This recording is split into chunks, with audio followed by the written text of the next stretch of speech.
Hey, I'm Aaron Whitaker with Preventia Security. Yeah, my name is Bill Yuss with Pro Door Doctors. All right, and so as part of our crime prevention series where we're trying to educate homeowners about how to prevent crime, we're at a typical residential property, and right now we're talking about garage doors. So whether it's attached to your home, detached, we're at a shop detached garage right now, and we're talking about the vulnerabilities, how people are breaking in to shops and garages right now. So we've seen this huge uptick in crime, people breaking in, especially shops and garages, because of how desirable the items are inside. Yep. Right? A lot of people right. keep those fun, expensive items inside the garage, and they're also so easy to sell kind of on the secondary market. So there are a lot of things that don't have titles to them, like lawnmowers. There's a lot of things like expensive grills. All of those things that we really enjoy having in our lives, but are also desirable and attract burglars. So I invited Bill here to talk to us about some of the vulnerabilities, how people break into garage doors and shops, and then some of the ways that we can prevent that from happening. So Bill, educate us on this. Oh, okay. Well, thank you. Okay, I'd like to start with the first thing. We all have these pull cords, emergency cords that are hanging down, and those are for an emergency in case there's a power outage. You can pull it from the inside and it'll raise the door manually. Right. Well, burglars know about this all the time. So what they do is they're on the outside, simple coat hanger. All they do is, you can see a little gap right up there right now. You just slide it right up there. I can see right through there, actually. Yep, and the rope is in there for their going. And so the rope goes in there, and the coat hanger goes like, pulls on it and yanks it, lifts up the door manually. That's number one. So I've actually had to do that when my garage door opener got messed up. Yep. And so it just completely disabled the opener from the door. The opener, and then I could just lift it open. Yeah. Right? And you got free access to the garage. What other ways are these doors vulnerable? Another common way is if you leave your car parked in the driveway, you always leave your window open, or you leave your car unlocked. Yep. And what's in the car? Your remote control. All night long. So they go inside there and they push it on the visor. They know exactly where it's at, and they open it up automatically, and they get what they need instantly. You know, that reminds me, I've had a couple of scary situations in my old neighborhood where my neighbor's garage door opener would open mine. Oh yeah, that's. And I had to wipe all the codes out. For some reason it had gotten connected, and I had to wipe all codes out. But I would occasionally come home and the door would just be open, and we finally figured out it was the neighbor's car. And so we're going to talk about keeping your car doors locked too. We're going to talk about that in a separate video here, but unfortunately people do that. So you could just pop the door open in the car, open the garage door, hey, I've got access to all these all these toys. Okay. So what are some of the things that people can do to prevent this from happening? Well, we'll start with the cord. Number one is this cord, you should lower or make it real short. Real short. Okay. Or get rid of it. Raise it up, make it harder.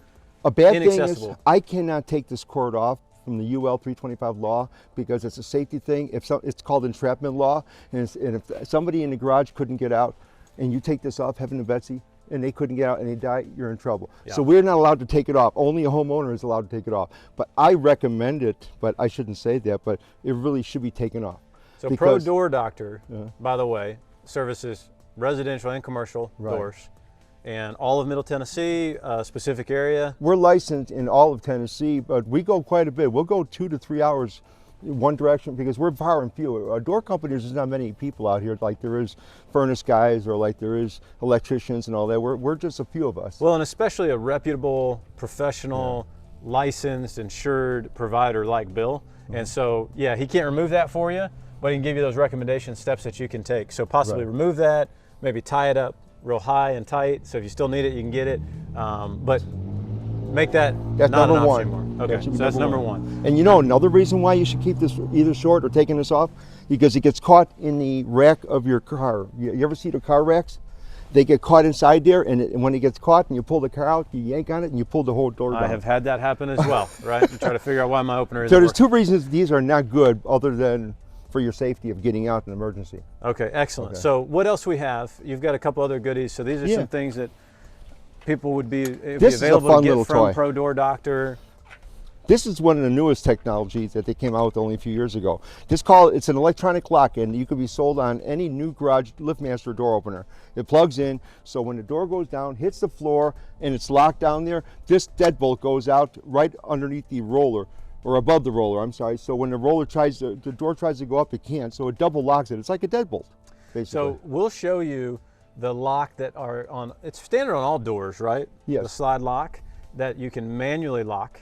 And one of the tips, just inexpensive, easy to do, would be to get a, a master lock that you put on there. And just deadbolt it right on there. But you're having to do that manually. So that was going to be one of our tips that we want to share with you, to lock those manually yourself. And then Bill showed up with this product that I had no idea existed. So I love the idea of this. And so just when you close the door, it'll lock it. Right. When you open it, it unlocks. Right. Okay. Now you also mentioned the different types of openers, the overhead opener versus what's the other type of opener? Yeah, there's called a jack shaft operator. It's mounted on a wall, and then there's the conventional door openers that they had since the 1940s, which goes over your head, over your car, and those are the ones that have those cords that are hanging down all the time. Okay. But they have the new ones now that are mounted on the wall. They're called jack shaft operators. Jack shaft operators. They're very clean, out of the way, so nothing's in the middle of the garage. But those also have a safety issue that you could raise it without, when it's down to the floor and it's closed, don't let it fool you. You have to have one of these. If you don't, take a lift up the door.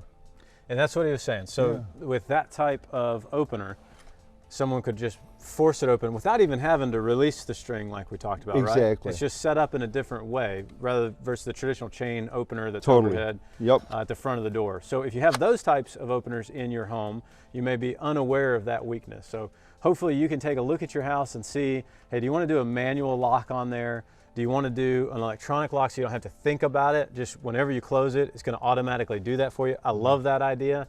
Obviously at Preventia, we're going to be able to offer additional ways to secure the home. So not to prevent the break-in, but to alert you as soon as possible. That's where that burglar alarm comes in. Specific overhead door sensor. So it's built to work with an overhead door versus a pedestrian door. And it's going to be triggered as soon as that door comes open. And so we'd love to make sure that you have that.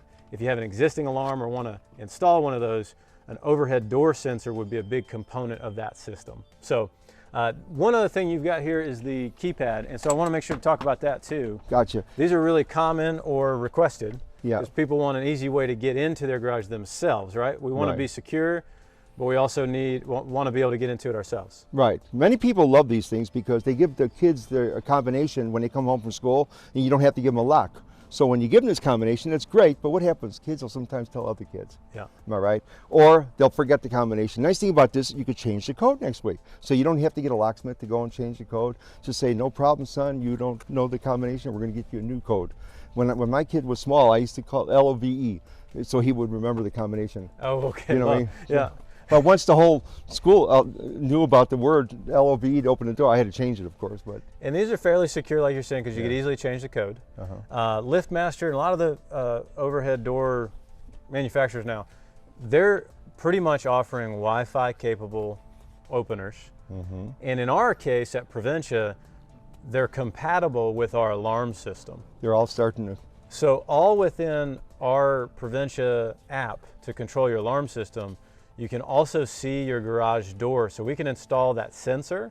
We can also install a relay, or we can integrate with that new opener that's already on the network. And we can allow you to see, is it open or not? And then do you want to close it? In fact, our standard alarm system that we install new can do automation. So Bill, one of the things I like to set up is like a time trigger.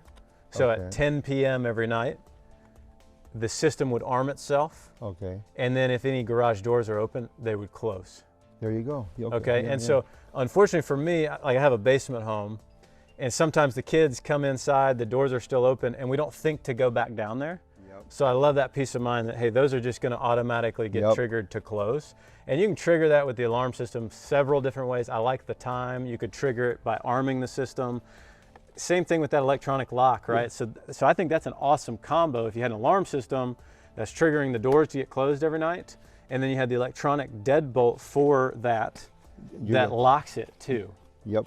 Then you really have a secure garage or shop. So hopefully this is helpful information. If you have any questions, reach out to Preventia at mypreventia.com or Bill at Pro Door Doctor. What's the best way to reach you, Bill? Oh, it's prodoordoctor.com. That's P-R-O door, doctor, D-O-C-T-O-R.com. That's the best way to remember it. But if you want our phone number, it's 615-326-4443. Awesome. Well, hopefully this was some helpful information for you, and you can prevent these burglaries that we're seeing a rash of in the area.